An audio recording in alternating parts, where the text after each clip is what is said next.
This episode of Around the Oval is brought to you by Todd Pennington with Revolution Mortgage. Hey, Ohio State fans, Alex Gleitman here, back with another edition of Around the Oval, brought to you by Todd Pennington with Revolution Mortgage. It is Rose Bowl week for Ohio State. The Buckeyes will take on Utah at 5 p.m. Eastern time on ABC on January 1st. We will talk a little bit about the Rose Bowl, but plenty of the other guys on Buckeye Scoop have been breaking down that game. We have Kevin Noon, Tom Orr, Tony Gerderman out in Pasadena in the LA area covering the game, and they've had plenty on our Buckeye Scoop YouTube channel, and all of our different podcast platforms covering that game. So I brought on today Bill Greene to talk a little bit recruiting. We had some portal news with the Buckeyes picking up a big new player in the transfer portal. There's also a couple upcoming decisions with the 2022 high school class. One delayed decision in the 2022 high school class. And then, we'll take a kind of a look ahead at what else could be going on in the portal, anything else in 2022 before the Buckeyes officially move on to the 2023 class. They're already on it, but officially after the February signing period. And then, we'll kind of end things on this show with some parting thoughts on the Rose Bowl, because, we have to cover that. But Bill, thanks for joining the show. You were all over the news of DeaMonte Trayanum transferring from Arizona State. He was a running back there out of Akron-Hoban, played a couple years there, looked pretty good, honestly, at running back for the Sun Devils. And now is going to be, he's changed total change, 180, I guess I would call it, coming back home. The Buckeyes wanted him as a linebacker out of high school. Now they got him as a linebacker midway through his college career, kind of going the Steel Chambers route, an excellent athlete who started at running back. Now they're going to play at linebacker. Break this decision down for us a little bit. Give us your thoughts on what Ohio State's getting here. And if this is a good move for them, do you think this is going to work out, or is this kind of a foolish move on both the player and team's part? Yeah, no, I think it's a good move for both. I talked to DeaMonte's coach during the state championship stuff week in Canton, and he's the one who told me that, DeaMonte is absolutely leaving Arizona State, and he felt pretty strongly that the kid was going to end up at Michigan. And I had posted that at the time and never really doubled back on it because it made sense to me, him going to Michigan. I think he complements Blake Corum and Edwards, and I think he fits at Michigan as a running back. And he was good at Arizona State as a running back. Had some fumbling issues, but you can correct that. Well, then you were the one like a week or so ago, 10 days ago, said, hey, you better dig into this because I think Ohio State's in this one. And I never would have if you wouldn't have told me that. I just assumed it was Michigan. Well, I did some digging, checking around, and it was like, oh my God, I think he's going to Ohio State to play linebacker.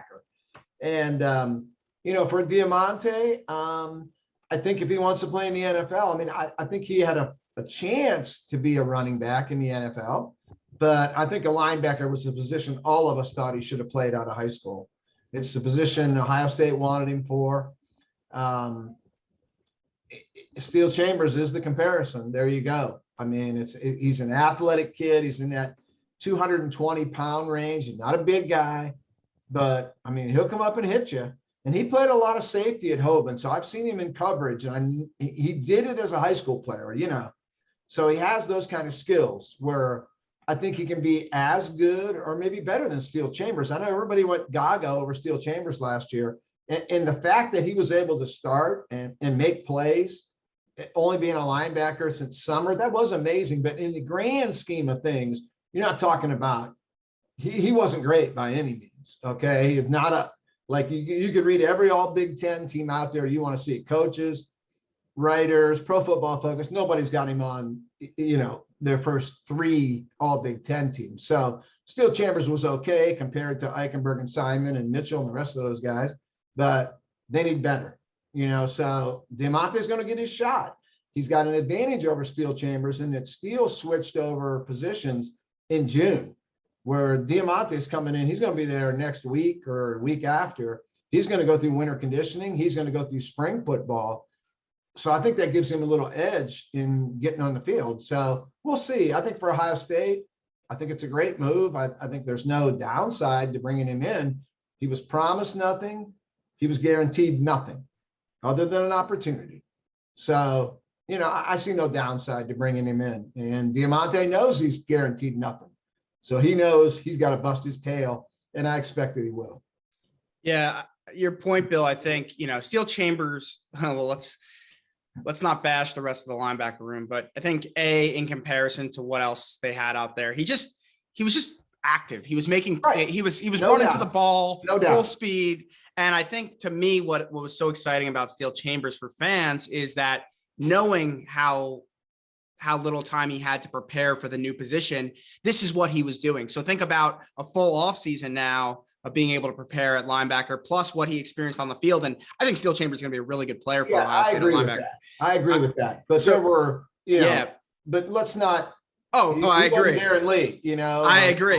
But what I'm saying, had him pretty high on a pedestal. You can go on YouTube tomorrow and watch that Michigan game. He got annihilated. I mean, demolished in that game. So there's room for him to get better, but compared to the others, he was their best linebacker. 1,000%. And I know he was one of the players who was allegedly sick for that game too, which certainly plays a factor. His D line did him no help either. But yes, they were that front seven was atrocious. But what I was going to say is DeaMonte now coming in, to your point, has that full winter conditioning, spring ball, going through summer workouts, and then fall camp at the linebacker position. So I think, to your point, he's going to be much further along than Steel Chambers was.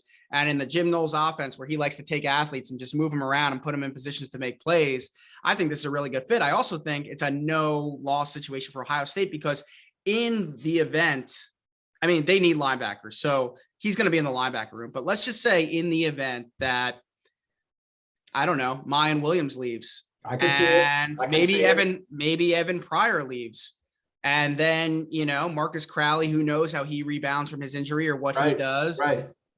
You're left with Travion Henderson and Dallin Hayden. And, if you had an injury, or basically what I'm saying is, if you're a thinner running back room, someone leaves, maybe two people leave, and you have an injury, that's a kid who could flip right over to that side of the ball, and he could help you out immediately and provide some depth and insurance for you. So that's to me, to your point, it's a win-win situation for Ohio State. Yeah, I agree. Well, let's talk. I mean, that was a big win for the portal. The Buckeyes still have a couple 2022 guys out there. Hero Canoe, Amari Abor, some rumors, whether they have signed already or not, it really does not matter. They're both going to be announcing their decisions this weekend. Amari Abor at the Under Armour game, Hero Canoe at the, I think it's the Adidas All-American Bowl down in San Antonio now. What are you hearing on these two defensive linemen that, big position that Ohio State needs to kind of retool? I've had both of them in the class here since my last update. I've had Hero in the class since I saw him at Ohio State last June. I saw in person the connection with Larry Johnson, with Ryan Day, with just everything at Ohio State. I mean, to me, he looked like a kid that wanted to skip his senior year and enroll. He didn't want to leave Ohio State, and I've never forgot that. And I think the mom has had a good connection with Larry Johnson. That was kind of like the final piece of that puzzle. I've got Hero in. Amari Abor, I thought Ohio State had him through the summer, and then he kind of started snooping around with Texas and A&M and Oklahoma, and I think even Bama got involved maybe, but I think Ohio State is the last school standing there. And I think Ohio State gets both of those kids. There's also, that Kristen Miller talk is still out there, and, who knows what to think of that. But I have Abor and Canoe both in the class. And then, you kind of wait and see what happens with Kristen Miller.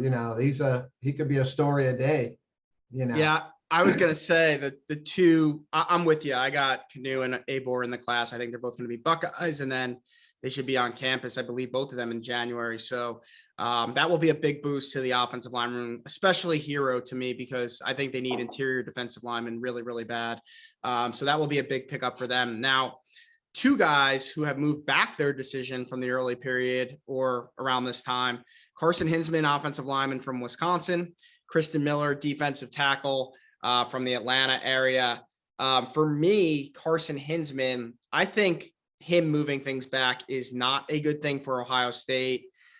I think there's a kid who continues to just struggle, him and his family, I think, some differing opinions. I think the kid is just going back and forth. Like, he grew up a Wisconsin fan, like he's from Wisconsin, he could be close to home, but he's had 3 excellent visits to Ohio State. I think he kind of knows that there's opportunity on that offensive line after kind of the guys who will be there starting next year. And, I think he just really, really liked Ohio State. And I think from what I hear, there's a few family members in favor of Ohio State. There's a few in favor of Wisconsin. And I just think if it was going to be Ohio, like, I just thought the longer it went on, the worse for Ohio State, because I think that they had him after the visits. And then why is he waiting? Why isn't he just making a decision? So for me, I think that that's not a great thing for Ohio State. With Kristen Miller, though, on the other hand, everyone I've talked to down close to the Georgia program has thought Georgia for a while. I know USC was kind of the school. I always thought he would end up at Georgia personally, as long as they would take him. Now, I think waiting longer opens the door for Ohio State.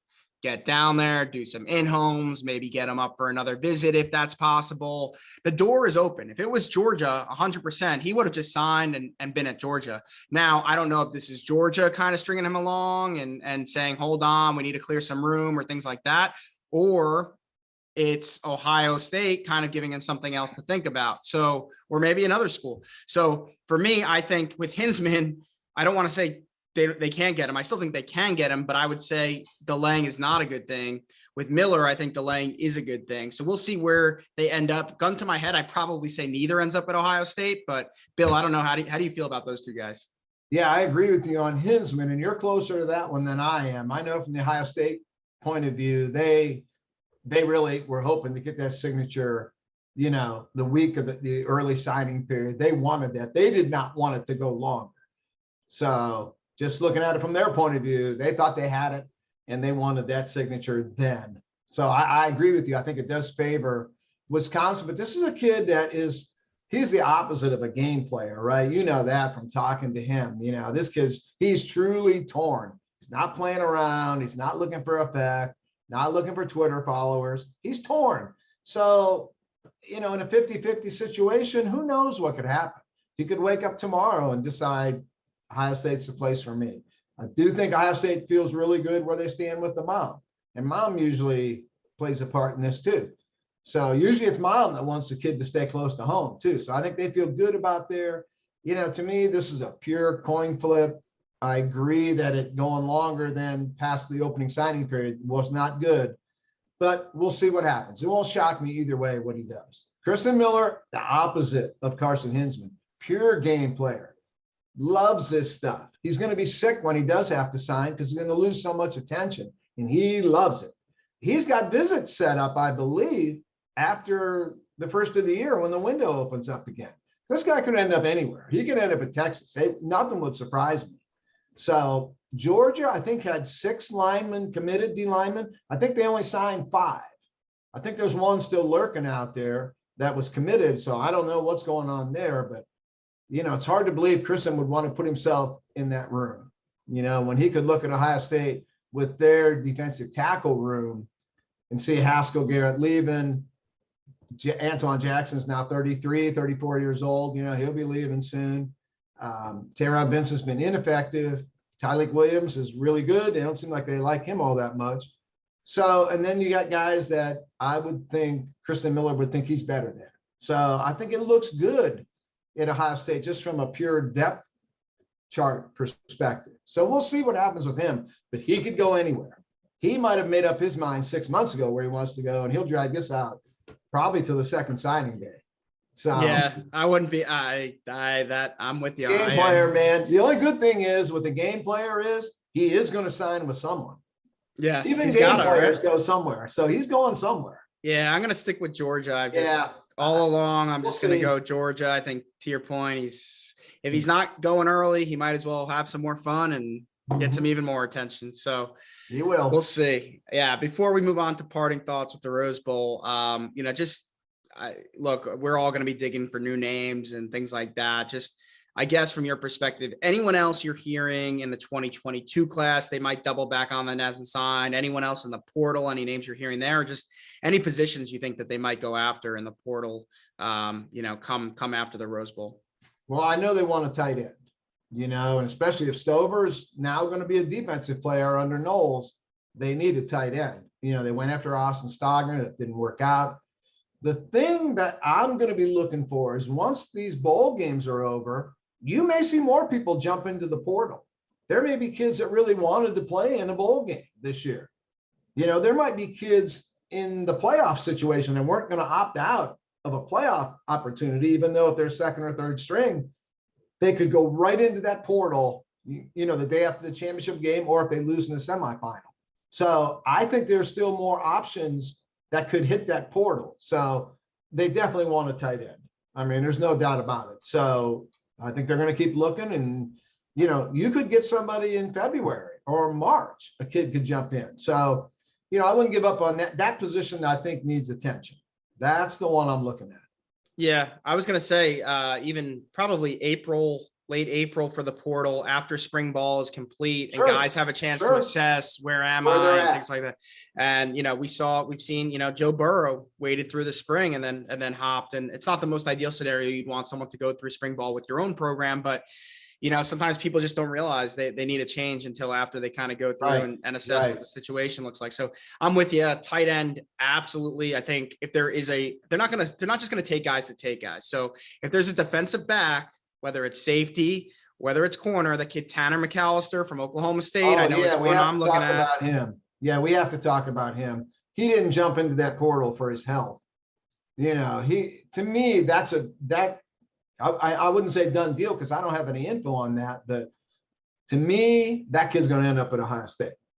You don't go into the portal when he did, you know, it coincides with Knowles coming to Ohio State. This is money year. He's only got 1 year left. Well, he definitely would have started next year at Oklahoma State.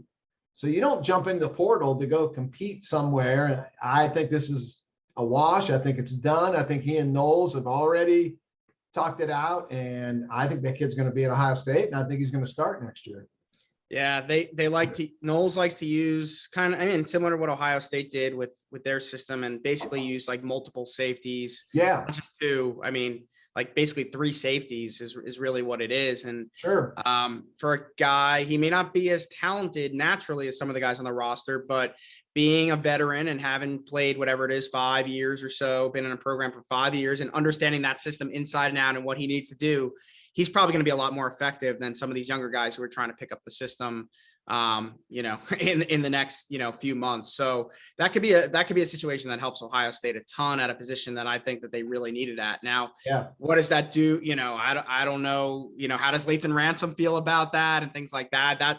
That's, I don't know, but you know, I don't buy the garbage of they didn't go after Elias Ricks because they were worried about hurting feelings because, you know, they just brought in DeaMonte Trayanum and he's not gonna, you know, they're not planning on sitting him on the bench if he does what he's supposed to do. So, and they got a lot of young linebackers. So I think that they're going to go out and they're going to go after anyone who can help their team, tight end, defensive back. And I think this isn't a competitive thing, but this is more a depth thing. Get a quarterback. Ryan Day loves to have 4 scholarship quarterbacks. Get a guy like a Gunnar Hoke or Chris Chugunov who can just veteran, steady, doesn't expect to start, but can give you quality depth and protection from the portal, maybe, you know, next year or something like that. So I could see that. Yeah, it will be interesting. Now let's wrap the show up with thoughts on the Rose Bowl. You know, very interesting developments this week. Chris Olave, Garrett Wilson, Haskell Garrett, and Nick Petit-Frere all opting out. There's a couple other players. I mean, Antoine, as of the recording of this, Antoine Jackson hasn't been seen in California. I think there's some questions around Marcus Williamson. Yes. Is there a health and safety protocol situation there where they haven't flown down yet? Are they just not playing for some other reason? Is this just, you know, the media hasn't seen them? Is there, you know, there's a couple injuries and other situations where I think you may not see some guys who you might have normally seen. And so, you know, the spread in this game was 6.5 to open. It's now at 4. Right. Really interesting. You know, you have the whole Utah, this is their Super Bowl, you know, winning the Rose Bowl, basically Utah. This is what, obviously they want the playoffs and they're capable of making the playoffs, but most years the Rose Bowl is their Super Bowl. For Ohio State, a team that was 1 game away from getting to play Iowa in the Big Ten championship. They would have rolled Iowa, I think, and they would have been in the college football playoff. maybe as the 1 or the 2 seed if they had just beaten Michigan, but they didn't. They lost to Michigan, their rival. They then didn't get to play in the Big Ten championship game, and they get this Rose Bowl consolation with guys opting out. And it's just hard to see how they get up and play for that game, right?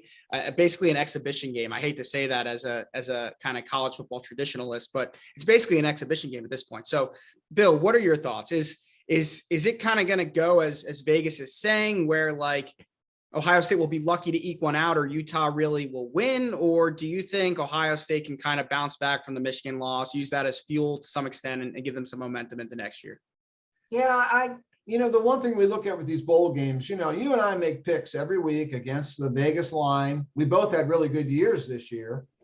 I have not made one pick on a bowl game yet. I don't know if you have. I've not made one pick on the site yet. I never know who wants to play, who wants to be there. You never get a full list of the opt-outs. You know what I mean? Ohio State, we know pretty much who's not playing. But when you look at those bowl games, I don't know if Central Michigan's left tackle doesn't want to play and they're replacing him with a kid that can't block you or I. So I stay away from bowl games for the most part. But in this one, it comes down to motivation. We know Utah's got all their guys. They are so well coached. Kyle Whittingham's a stud coach, that most underrated coach in the country, in my opinion. So they're going to be ready to play. But the thing with Ohio State under Ryan Day, I've never seen them not ready to play. Urban had some clunkers. That Purdue game, those kids would have rather been in a dentist chair than been in Purdue that night. The Iowa game, there was no competitiveness there at all. Well, I haven't seen that out of Ryan Day's teams yet. They don't always play well, but they always play hard. I didn't sense letdowns or not caring. They got their butts kicked by Michigan. They got whipped, okay? And it happened. It's sports.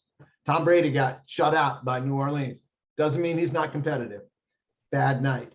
So I think Ohio State's going to play hard, and I think they're the better team. I think even without Pettit Ferrer and Haskell Garrett, I think Olave, Wilson, awesome wideouts. I think Ohio State's still the better team. I think if you stacked up talent for talent, I think Ohio State has more NFL guys than Utah does. And I think Ryan Day will get them to play hard. I think it'll be a really good game. I think Utah's really easy to prepare for. I think they're Michigan. They can't throw the ball real well. They're going to run the heck out of the ball. They got Tavion Thomas, a former Ohio kid, that Ohio State kind of bogus offered there at one point. They're easy to prepare for.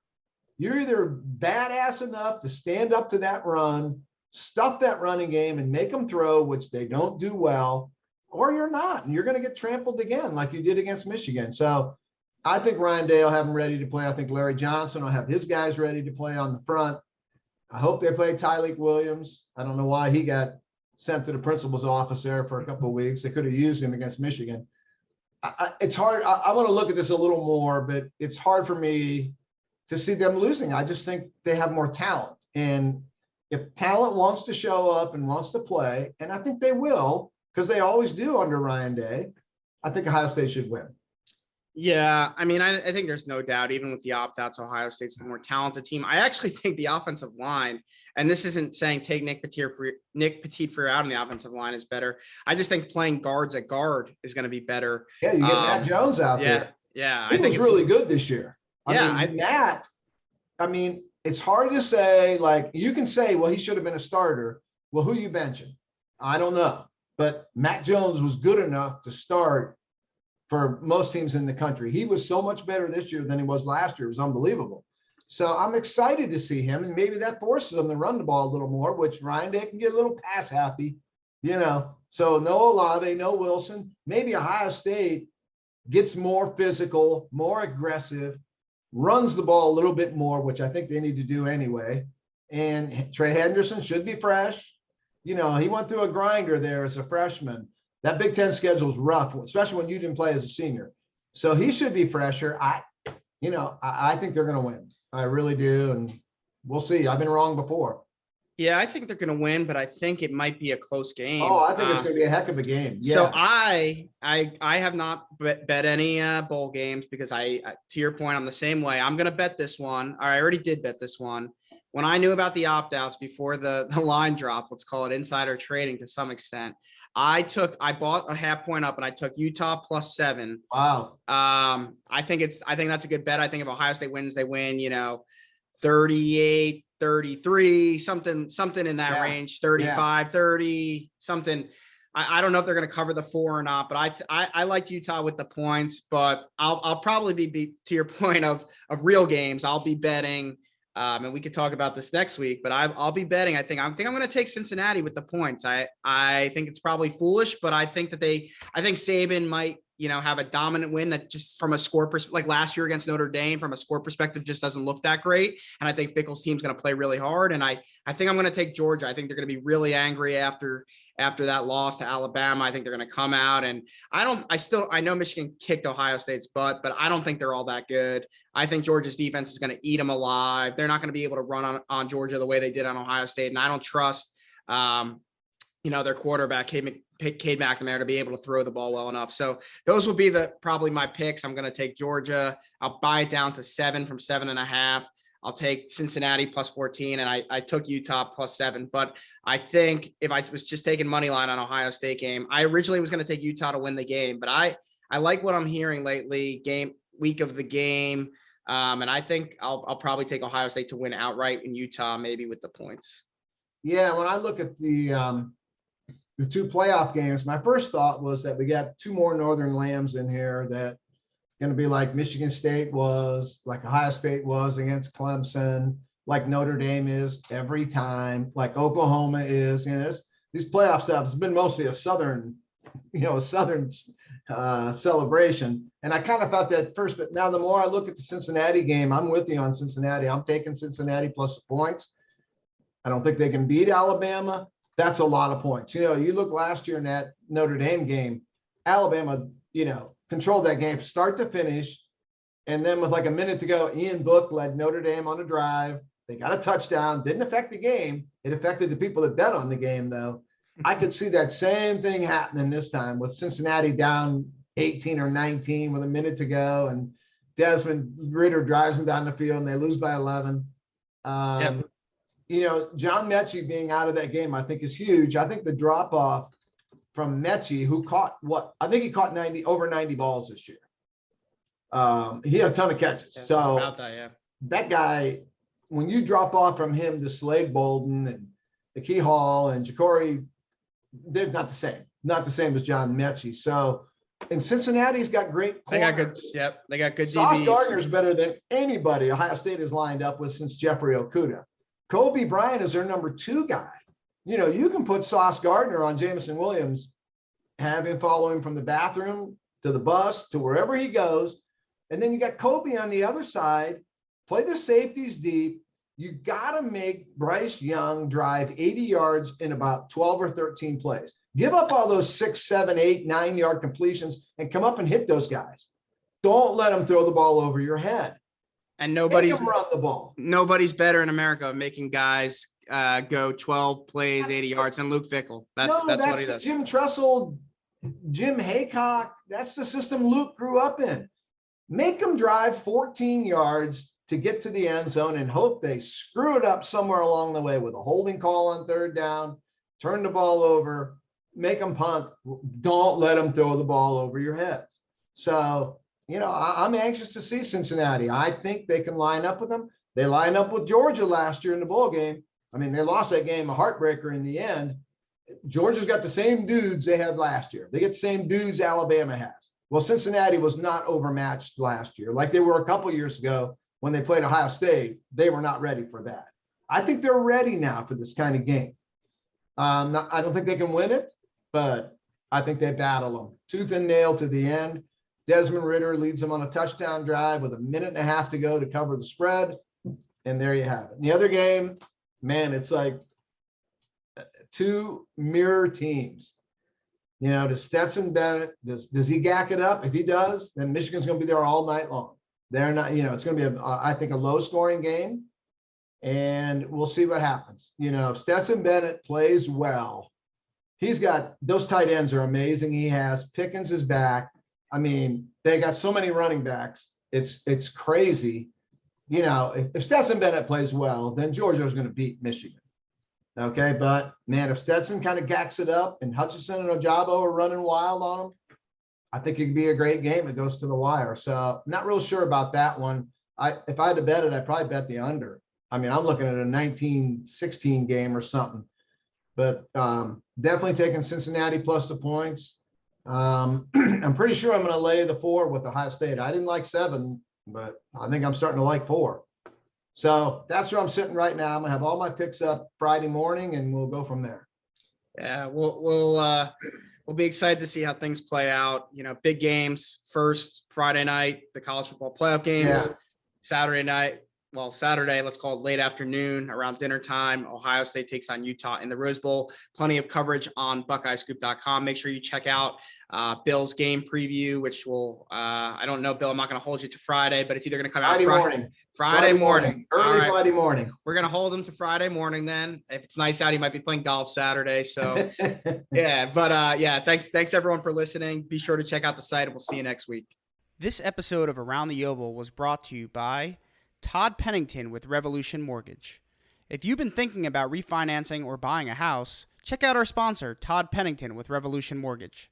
They offer low rates for refinancing and home purchase loans, including first-time home buyer programs, down payment assistance, and cash-out home equity loans.